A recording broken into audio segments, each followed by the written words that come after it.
I'm Shannon the Grow, and for my weekly podcast, Into the Fray, I collect first-hand encounters with the strange, like these. And it's standing there looking at me, and it is huge and dark and hairy. I thought my dad was the biggest, toughest guy in the world. This thing would tower over my father. He looks at me, and his face changed. His bone structure shifted. His hairline receded. His hair color changed. The guy's face changed right in front of me. It stepped out of the dark and into the light of the fire. My mom saw a dog walking through the house with an upside-down head, and at that point, when she told me, I was like, you need to get a priest over to that house quick. Get ready, because Scott's is taking over daylight saving time. It's such a big event that we're calling it day-long saving time. And now it's got real savings. In fact, it's the biggest deals of the year. Audacious? Absolutely. So don't wait. Stock up early and you'll be able to save up to $20 on Scott's Triple Action and Easy Seed products today at the Home Depot and Lowe's. Offers available March 9th through 22nd at select U.S. stores while supplies last. Selection varies by location. See store for exact offers. Welcoming a baby is one of life's greatest gifts. Here at Stoka, we make the second greatest gift so every parent can enjoy their first. Curate a one-of-a-kind baby registry with award-winning products such as the Trip Trap High Chair, the unique Sleepy Oval Mini Crib, and iconic Explory Stroller. Our products are designed to grow alongside your family and can be used from birth, but also transform as your child grows and develops. Stoka products are not only beautiful, but also are built with safety and sustainability at the forefront, providing parents a peace of mind and support for their greatest gift, their baby. To learn more, visit Stoka.com. You can use promo code REGISTER with Stoka at checkout for a free cushion with any high chair purchase. That's STOKKE.com, promo code REGISTER with Stoka. Here we grow. Trying to get into the house when you're in it. I mean, he said that it would come up to the door and turn the knob and try to get into the house, you know. Welcome to Bigfoot Society. In this episode, a gentleman recounts his encounters in LaFleur County, southeast Oklahoma, and his connection to the infamous siege at Honobia. Why are the Bigfoot in this area so aggressive, and what is this gentleman's connection to Roger Patterson? Find out this and more in today's episode of Bigfoot Society.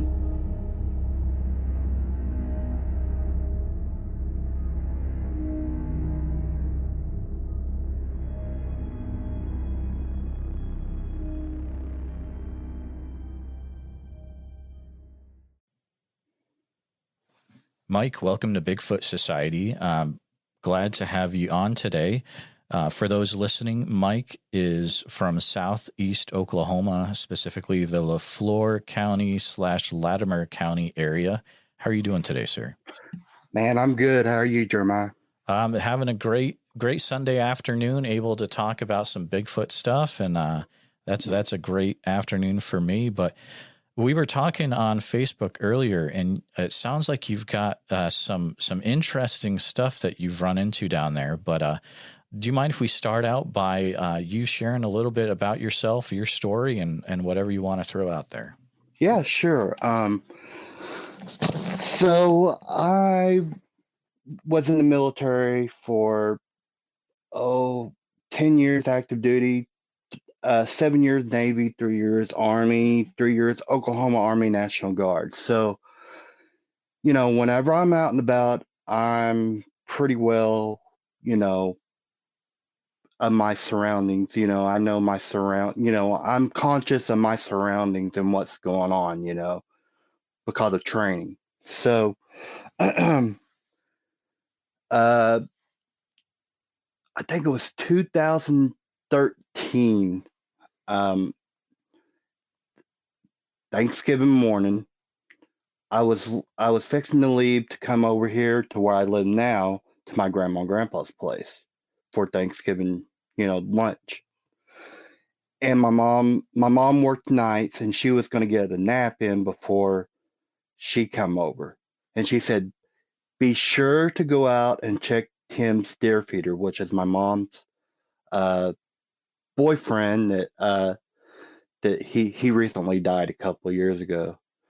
And I said, sure, I'll go out and check. So I was going out there, and I get I would say about 20 feet away from the deer feeder, and I heard a loud rustling in the trees. And I looked, and man, this thing was huge, dude. This thing was about 7.5 foot tall. I mean, black hair, and I just froze. I mean, I've never froze before, and my hair stood up on my arms, and it kind of snorted and turned and went through the trees. And when he was going through the trees, these little pine trees and cedar trees were just like swaying back and forth, back and forth. And I was like, holy, you know. and and then I never seen anything else from him except for a track that I'll send you an email later on to show you what it looked like. I mean, you can hardly see it. So, I mean, it was a short encounter, but you know, you know, I would say I was a skeptic, but I'm not a skeptic no more. Did you see these up in the trees, or did you see them on the ground among the trees? What do you mean, the Sasquatch? Yeah. Was it like was it traveling through the trees, or it was walking no, on the ground? It was walking on the ground, and it was just standing there. It was watching the deer feeder because there's a game trail right there. I mean, it's close to the house. I mean, it was like, I would say 75 to 100 feet from the house. Did you notice any details about the head of the creature that you were able to see? Typical kind of, you know, big, you know, no neck, kind of conish, you know, round conish head. You know, it's what everybody says it looks like. I've never been so locked up, and it was like it was trying to communicate or something like that. You know, like it was its defense, you know, mechanism to, you know, not, holy crap, you know, I'm gonna go after this thing. You know, I mean, I went and looked after about 5 minutes, you know, see if I could see it running out in the pasture or anything. There was no cows, no horses, nothing anywhere nearby, you know. I mean, this thing was big. So you're out there near the deer area. Mm-hmm. Did you hear anything else in the woods around that time, or how would you explain the sound of the woods around that time? Very calm. Very calm. Only when this thing was trying to get away that I heard trees and brush moving and stuff like that. That's very interesting. So did you get it was a view of the backside of the creature, or the front side, or how would you describe it? The front, and then he turned and was running through the, you know, the bushes and the small trees, you know. And whenever he would, I guess, come to a tree, he would push it, because I could see the top of the trees like moving, you know. I mean, they weren't very tall. The trees were probably about 15, 20 foot tall trees, you know, little bitty ones, I'd say about 6 inches around, maybe less, you know. So you saw the front side of it. Were you able to actually get a good look at the face of the creature at all? No, he was pretty well hidden. I mean, he was in hunting mode is what he was. And because, you know, the deer feeder, you know, if there's going to be an easy lunch, you know, right there, you know, to sneak up on a deer while he's eating some corn, you know, then he's going to do it. I mean, I've heard reports around here that, you know, hunters seeing them carry 300 to 400 pound hogs on their shoulder. Yeah. Yeah, that's intense. I'm curious, when you're looking at this creature by the deer area, was there anything about how the creature was standing or anything like that that made you think, okay, this creature's in hunting mode? Well, he was just, he was standing close to the tree limbs, so I could barely see him. I mean, there's a little bit out of him. I could see an arm and a leg, but he was, he was peeking back and forth, and then that's when I actually, in my brain, I could figure out what it was, and I was like, holy cow. And that's when I locked up and the hair stood up on my arms and my back of my neck. And that's never happened to me before. I mean, it was just a cool experience. So that's I awesome. I got excited. Oh yeah, I would too. Did the residents of that area, of that house, ever hear any sounds in the woods? Anything weird? Well, only thing is, at my mom had a dog, border collie, and she would let her out at night, and she would always come to the door, wanting back in, and I think there was a a family there's a well, actually, I'll get into that here in a little bit about where they are actually here in my area, the two places that I know of where they are at. So, but I think they like to pester people's pets a lot around here too. So, throw rocks at them and stuff like that. So, yeah. Totally gotcha. That's a fascinating. That's your first encounter. Back in 2013, around Thanksgiving. Oh no, actually Thanksgiving morning. And what a Thanksgiving that was, I mean. Oh yeah, I mean, I bet you had your. So here's a question: you get back inside. Then what happens, Mike? Do you tell everyone right away, or are you sitting on this for a while? I'm kind of sitting on it for a little bit, I mean, see, I was at my mom's house, so I was coming over here to my grandparents' house where I live now. So, I mean, I went and, checked for tracks and stuff. But of course, I went to my truck and got my pistol first, Oh yeah, sure. So I went and checked for tracks and stuff. I mean, I found some, where he was stepping out, but you could see where the dirt moved and stuff, but you couldn't see a print until I'd say about a week later. I was out there checking the deer feeder again, and I saw what I thought was a track, but I don't know. So anyway, I made a report to the BFRO, and the guy called me from the BFRO, and he said, "Hey, you're the most recent sighting here, and the Finding Bigfoot people are going to be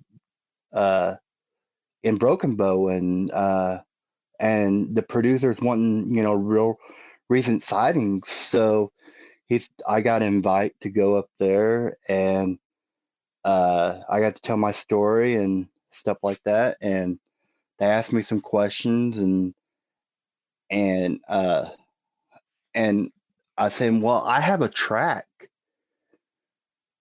and I said it's been about 2 or 3 weeks, and I said I covered up with paper, a trash bag, and put wood around it so it preserved the track. And Bobo said, "I like this dude. This dude's cool."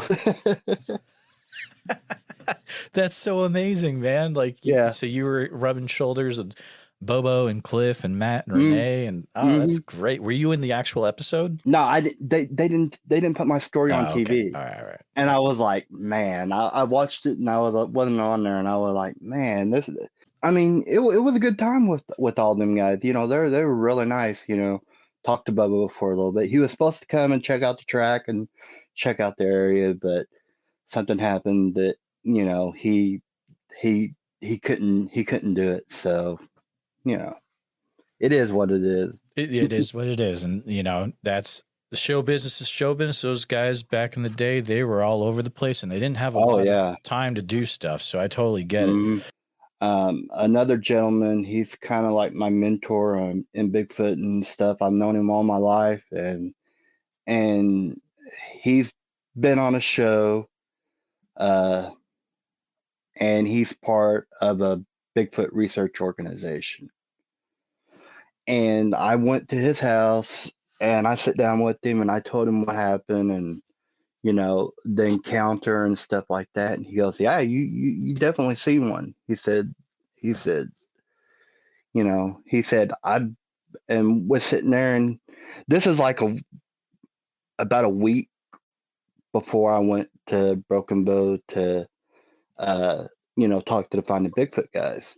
And he said, he said, I've had encounters here at my house like Friday, he said just a couple of days ago, they're beating on my flagpole with a piece of wood, He said, yeah, they're not very, and where your mom lives, he said, I've had an encounter on Fraser Creek, which was like 2 miles down the road from, where you live, He said, yeah, they're in that area right there. He said, no doubt about it. That's a guy I'd like to talk to too. But I mean, everyone down in Oklahoma is running into these creatures. Why do you think Southeast Oklahoma is so, it's just, they're everywhere? What is it that draws them to that area, do you think, Mike? It's, seclusion and the mountains, I mean, we got some of the best deer and hogs and game. Stay tuned for more Bigfoot Society. We'll be right back after these messages.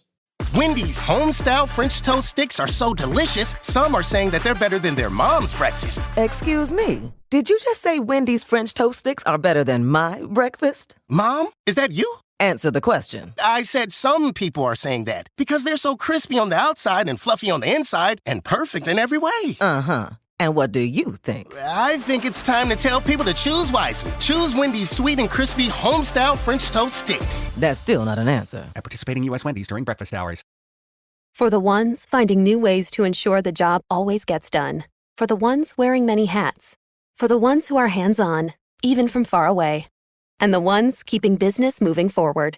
We are Grainger, offering professional-grade industrial supplies, plus real-time product availability and access to experts ready to answer your toughest questions. Call, clickgrainger.com, or just stop by. Grainger, for the ones who get it done. Welcoming a baby is one of life's greatest gifts. Here at Stoka, we make the second greatest gift so every parent can enjoy their first.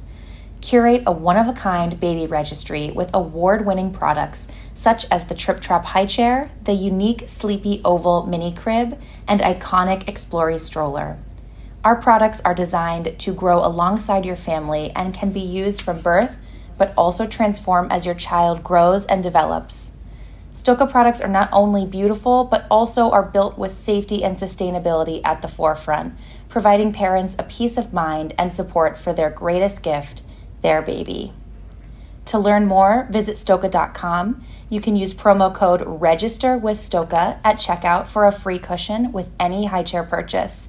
That's STOKKE.com, promo code REGISTER with Stoka. Here we grow.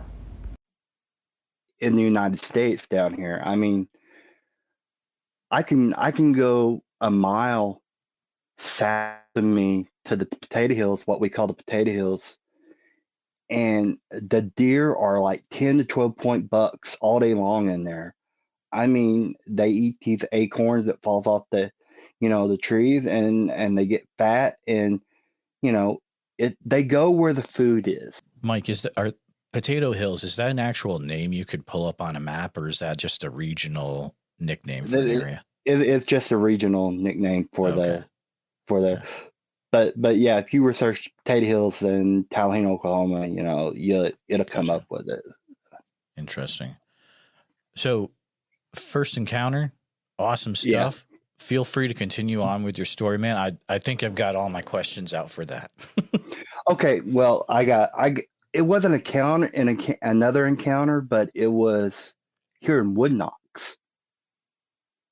So this was in 2016, and my grandpa was in the hospital, and I'm sitting out here on the back porch, having me some coffee in the morning. And I'm fixing to go to Fort Smith, Arkansas, to where my grandpa was in hospital at. And I was sitting there, and I heard bang, bang, bang, three loud wood knocks. I was like, oh, cool, that was cool.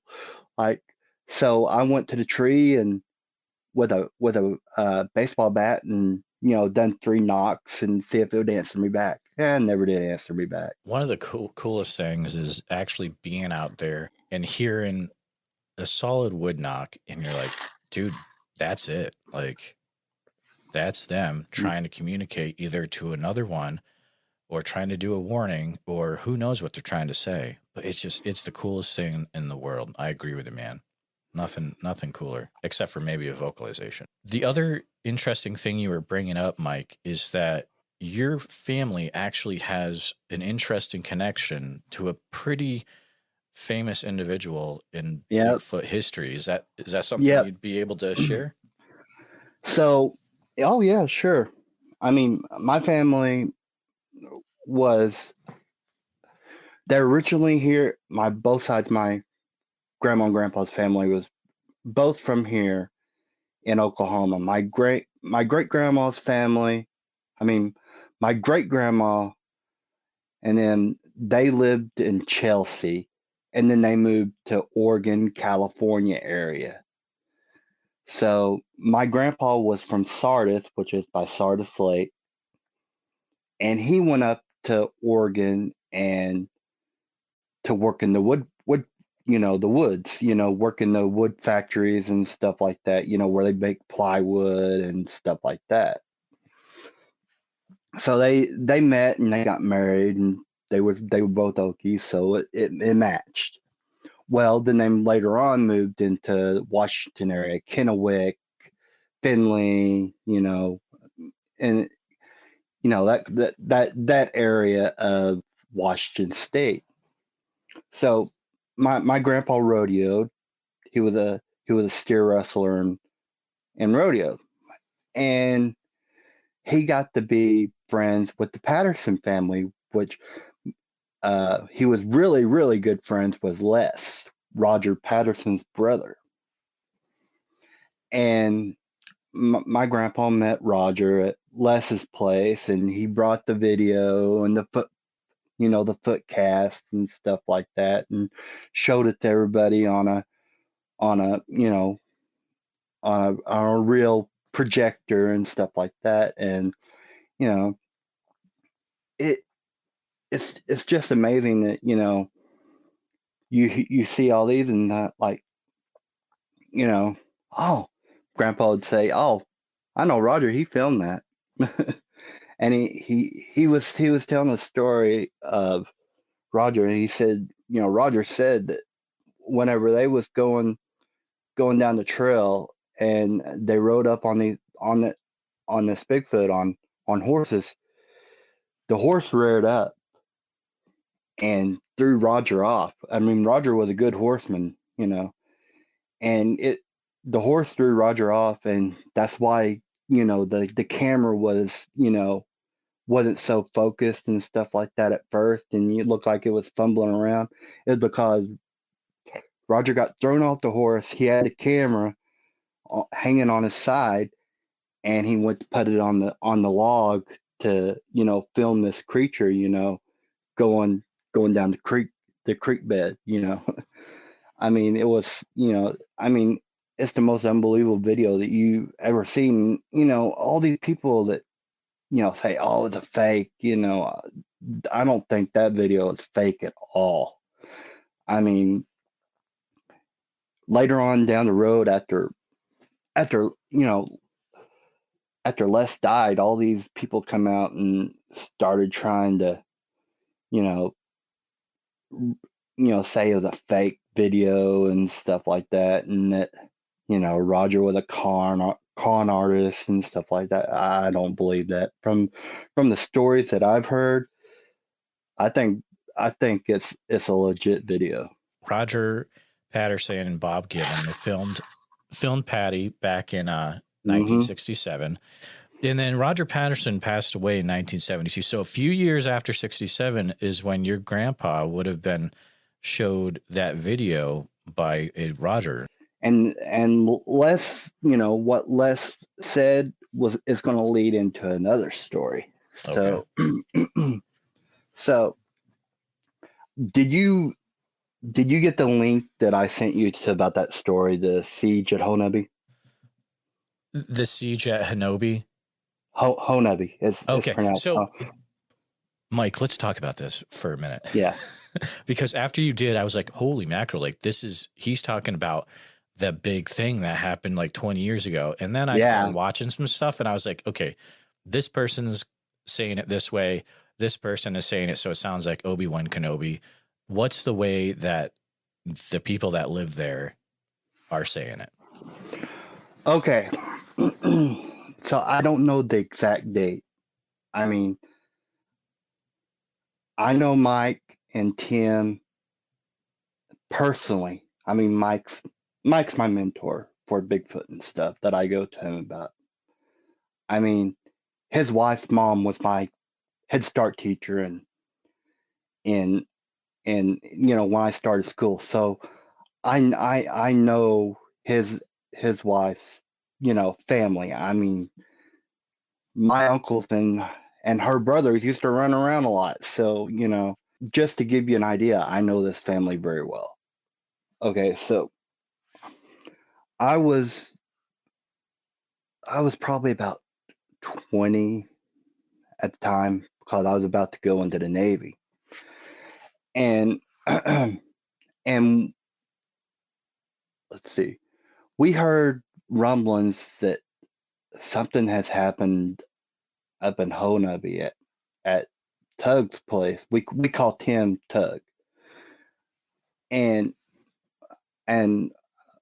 my grandpa told me that they shot a Bigfoot up in Honobia on Tug's place. I was like, oh, that's cool. So the way I heard how things went was in that area there's a clan of Bigfoots, and they were going around the house at Tim's place, Tug, and they were looking in the windows and scaring the little girls, you know, making faces at them, you know, through the windows. And they were stealing deer meat, and it was getting worse and worse and worse. And so Mike comes up and they call, you know, like they call the Bigfoot guys, you know, which I think one of them he was on the phone with Matt Moneymaker.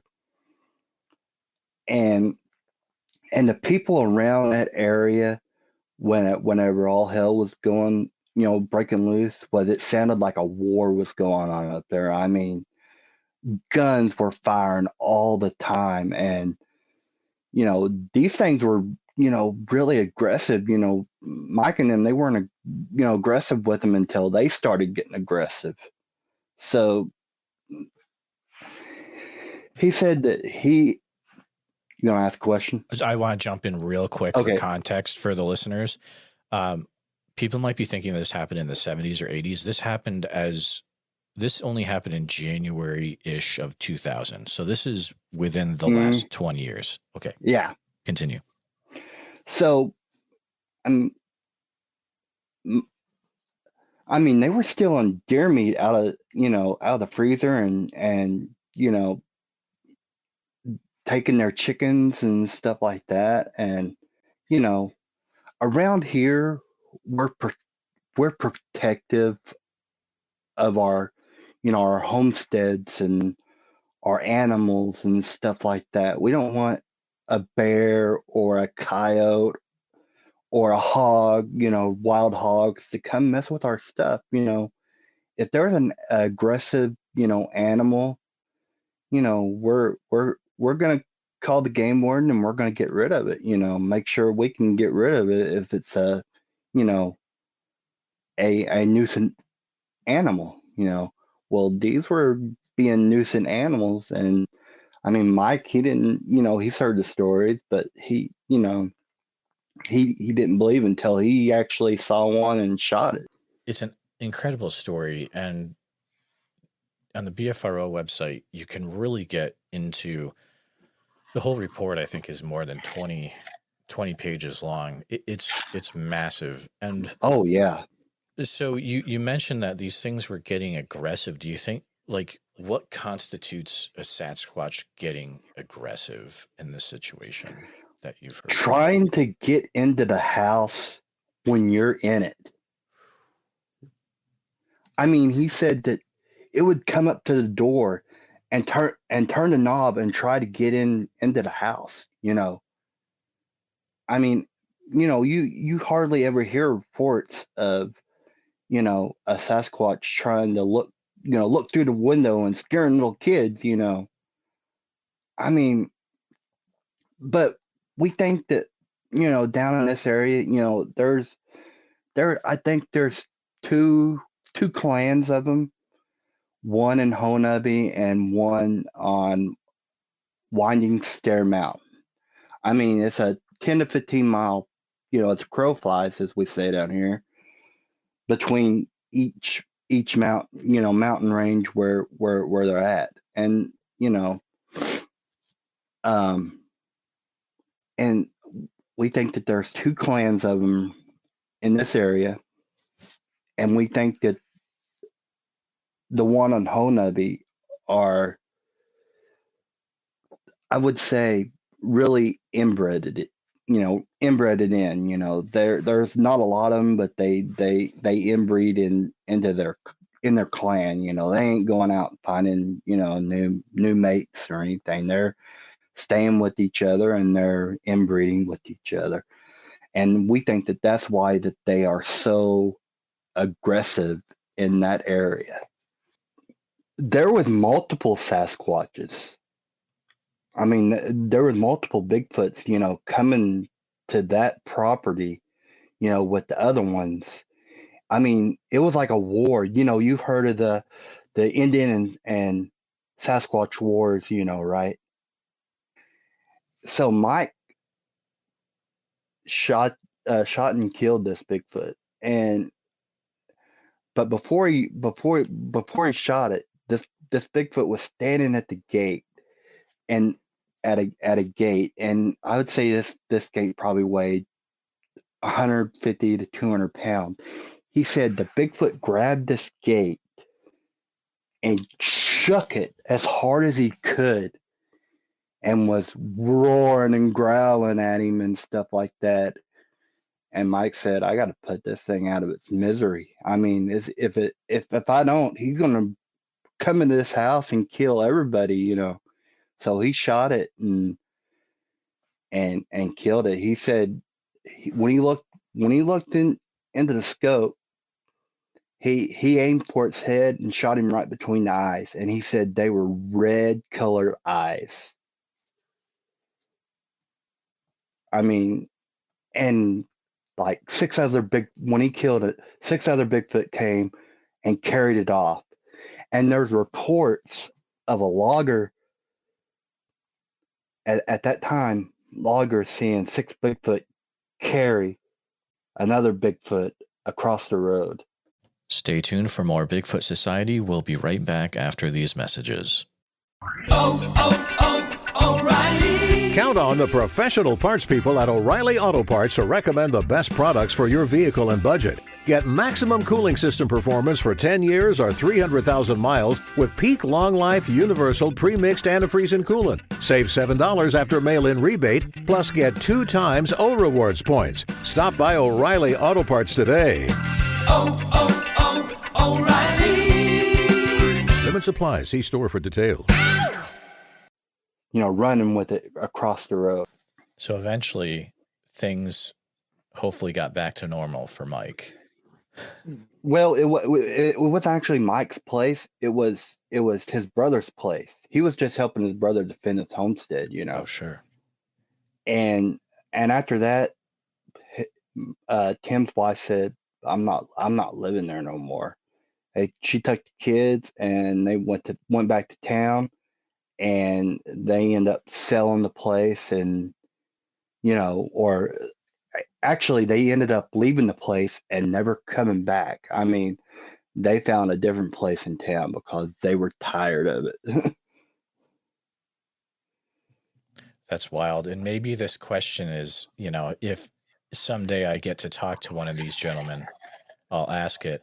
But that property, does stuff still happen there?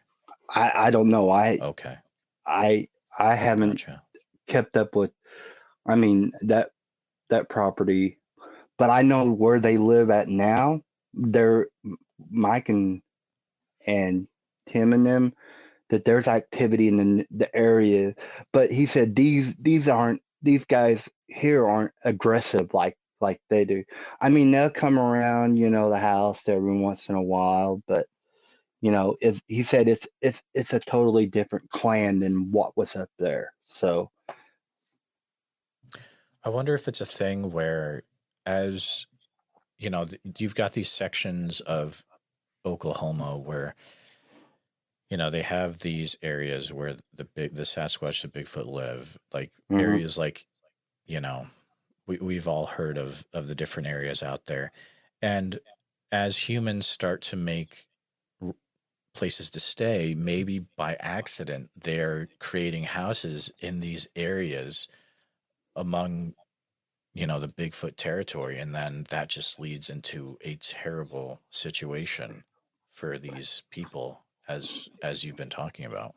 Well, there's reports going back from the Native Americans. This is Choctaw country, Choctaw Indians, and there's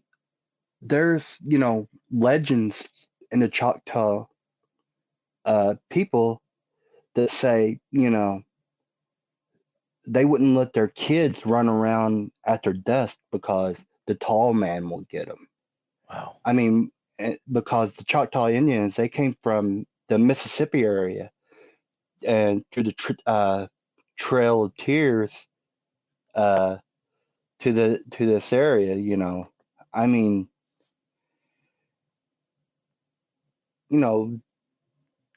and Sasquatches, in most Native American, folklore, that, they lived with them, around them, they knew about them, Wow. Like around up in Washington State, the Sasquatch is on their totem poles, Oh, absolutely. You mentioned there's a clan around the Winding Stair Mountain. Yes. What is it that makes you think that there's a clan in that area? Well, that's where Mike and Tim and them, they all live, is at the base of a Winding Stair. And and there's reports, of Bigfoots, being seen around Winding Stair and Wholesome Valley Road and stuff like that. So when people are seeing these creatures, these aggressive Bigfoot, are they saying that it looks more like an ape or more like some type of human type creature, or what are they usually reporting? I guess a human type with a kind of a gorilla looking face. Sure. With, the cone head is always significant. Oh, sure, yeah. So that leads into it. That story there leads into another story. So we're going back to the Patterson thing. All right, here we go. So we're going back to Pat. Okay, so you're weaving this all together. I love it. Yeah. Let's go. Yeah. So Les Patterson, before he passed away, I don't know when exactly he passed away. It was like it wasn't too far long ago. I'd say about 10 years ago that Les Patterson, Robert's brother, done a trip with his wife, and they come down here, and they saw, my grandpa, they were really good friends, and on the phone before he came, he said, "Hey, I want you to come and talk to Mike, because your brother filmed Bigfoot and stuff like that." And he said, "I want you to meet him. I think it would be good for both of y'all." So Les Patterson went and talked to Mike. We spent like an hour there, and he told the whole story and stuff like that. And Les was just like, yeah, he said Roger was very adamant that this was real. And he said, "I believe your brother." And he goes, and he said,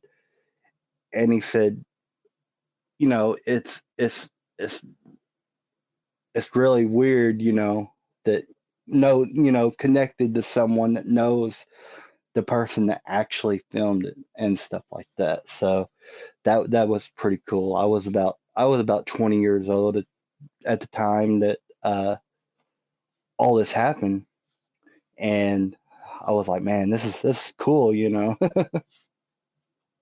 That is it's fascinating that there was that weird connection between really two you've got the two historical parts of Bigfoot history. That's really cool how they connect like that.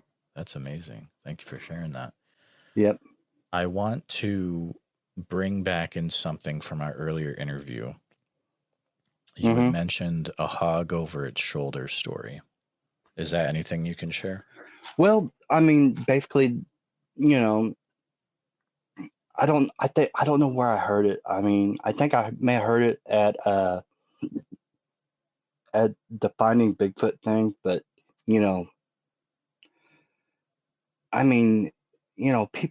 people find, animals, half mutilated animals all over the place, for a long time we had,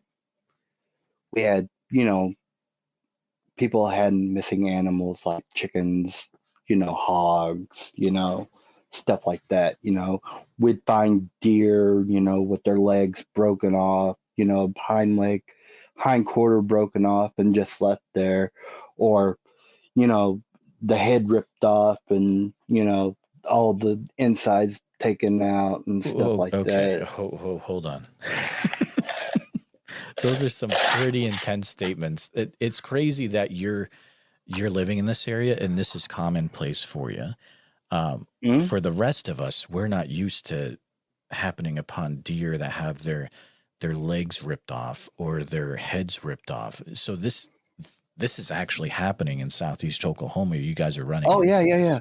There's ranchers up and there's a lot of ranches like cattle, guy that has cattle up around Honobia that they build 10-foot barbed wire fences, to keep the Sasquatches off of their places. Wow. Have you ever encountered any of these massacred deer yourself, or? No, it's just, people telling stories, hunters telling stories. Well, Mike, it's like, what other creature could rip the head off a deer or rip off its back leg? Only thing we have around here that could probably maybe do that is black bear. But, we have black bear, we have coyotes, and we have hogs and deer, you know. I think they let some wolves out around here like 10, 15 years ago, but you never see them. And you know, we have some elk, a few elk around here, you know, not many, maybe 4 or 5, you know, but that they let out around here, you know. But, you know, that's the only thing that could rip the head off a deer and pull out the insides, you know, and you know, eat what it wants and leave, you know. Oh boy, that's just, I'm not sure what to do with that, man. That's really, really intense. Just to think that you guys have to deal with that. Are there accounts or encounters you've heard that, you know, there's some accounts from your area that get all over the place, like the siege story, you know? Mm-hmm. Are there ones that you're like, wow, this is kind of cool, but people just don't really talk about it? I mean, there's a I think a Girl Scout camp sighting and story that I forget. I had to look through the BFRO stuff. Okay. But I think that happened in the 70s, and that was the only one like that was kind of famous before, you know, what happened in Honobia in 2000. So I mean, you know, it's common lore around here. You know, hey, there's Bigfoot up in Honobia. You better be careful up there. You know, I mean, everybody knows what happened up there, and nobody really wants to talk about it. You know, and you know, I mean, because you know, some people say, "Oh, he crazy. He believes that." I'm like, yeah, I do believe that. You know, I'm not gonna say my friend's crazy. You know, and since I've known him all my life, and one of the best guys I know. I mean, he was such a good friend and family. He was pallbearer at my grandpa's funeral, and you know. And, you know, I'm not going to say my friend is you know, a quack, you know, or anything like that. I believe what he said, and anybody else says anything, it's, you know, it's just not, you know, he's a very reputable guy around here, and everybody likes him. Gotcha. Wow. That's just, man, all those houses out there, they need to start getting cameras put up on them so you guys can start recording. Well, they tend to stay away from gear cams and stuff like that. Oh, okay. I've heard that, yeah. They're very they're very aware of, you know, devices and stuff like that. You know, they don't want to get caught on camera. You know, they want to stay, you know, secluded and don't want to be messed with. You know, you go into their territory, and you know, you're going to find out real quick if they're going to be good or they're going to be bad. If they're going to be bad, then you ain't coming out of the woods. Oh, absolutely. You're going to be up in a tree, broken in half. Now that hasn't happened, has it, Mike? No. Okay. No. Nobody's been killed by Bigfoot around here that we know of. I mean, there's been people missing, you know, but really, you know, I mean, I heard a story on one of your other podcasts about guy said, hey, there's, you know, been missing people around here, and you know, I think it was the I think one you're you referring just to the Montana one. Yeah, that's a really good. I like that one. That was a good story. Yeah, Ken's a great dude. In about a year or so, we'll definitely be having Ken back because he's already telling me stuff. I'm like, oh my goodness, I need to have you back in the future, dude. But yeah, I got a left field question for you, Mike. Yeah, go ahead. Obviously, you've got Sasquatch there all over the place. Have you guys? Oh yeah. Are you also running into other weird creatures as well? Does this come up in your, when you're talking to other people? Maybe stuff like Dogman or just weird pale stuff running across the road or anything weird like that? Black panthers. Oh, that's okay. That's cool. Yeah. Wow. Got a lot of UFO sightings and stuff around here. Oh, interesting. Yeah. In the same area as the weird Sasquatch stuff? Yeah. I mean, it's, all over the skies, sometimes, Sure. Yeah. But most of the thing we're, kind of famous for is our black panthers around here. Is that anything you've seen personally or know anyone that's actually seen one of those guys? Yeah. Really? My Uncle Gene saw a black panther on his property. And that's about that property. My Uncle Gene's dead now. Okay. But that's about a mile as a crow flies south of us. Sure. Yeah. Now, why is it a big deal? So some people not familiar with, why is it a big deal that you're seeing black panthers in that area?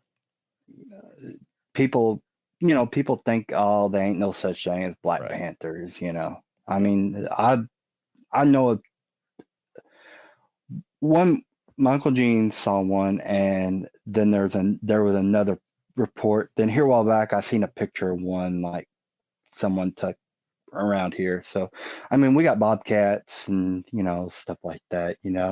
Mountain lions. I mean, but rarely do you see a black mountain lion, black panther, we call them. So interesting, very interesting. Well, Mike, this has been a really enlightening chat about Southeast Oklahoma. But I just want to thank you for coming on, Mike, and sharing what you've experienced and what some friends of yours have experienced as well. Thank you for listening to Bigfoot Society. If you like the show, please review and rate it 5 stars on iTunes. Hit the share button and send this episode to all your friends on social media. Subscribe to Bigfoot Society wherever you listen to podcasts. It doesn't cost a thing. Pick up a Bigfoot Society shirt or enamel pin over on our Etsy page, and people will tell you all about their Bigfoot sightings when you wear it. At least that's what people tell us. That's what happens. If you'd like to become an official member of Bigfoot Society with a membership card, a community of like-minded individuals, and extra content each month, then please consider becoming a supporter of the podcast by going to www.patreon.com/The Bigfoot Society. Thanks for listening. Strange Familiars is a weekly podcast which explores the weird corners of the world. From Bigfoot and other cryptids to ghosts, UFOs, folklore, and forgotten history. We don't just talk to authors and researchers. We talk to actual witnesses of the paranormal. As he came in, the power flickered off again. I don't think I had ever been as scared of anything. It flickered back on, and he was right beside me. And he got really close to my face, and he said, "Stay away from things you don't understand." We don't just talk about haunted places and spooky forests. We go there, and we take the listeners with us. What? Did you see that? You saw that, right? Did you see something move there? Yeah. A flash. In the dark. Yeah. Find Strange Familiars wherever you listen to podcasts or at strangefamiliars.com.